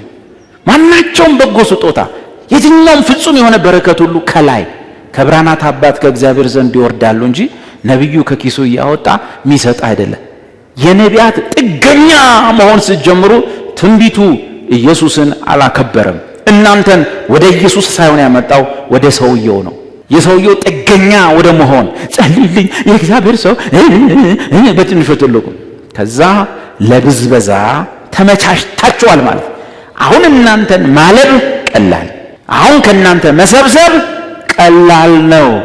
ኦሬዲ ጭንቅላታችሁን ማኒፑሌት አድርጌው ወደኔ አምጥቻችኋል። የእናንተ እድል ፈንታ በኔ እጅ ውስጥ እንዳለ አሳምኛችኋለሁ። እኔ ስጸልይላችሁ ይቀናላችኋል። እኔ ካልጸለይኩላችሁ እናንተ ስትጸልዩ ብትሉ አይቀናላችሁም። ምክንያቱም እኔ ዘማኖፍ ጋር ነኝ። እናንተ ግን ዘማኖፍ ምን እንደሆነ አይታወቅም። አሳምኗችኋል። ማኒፑሌሽን ነው። ጭንቅላትን እንደዚህ ጠምዝዟችኋል። ተጋላጭ ናችሁ። ይሄ ነው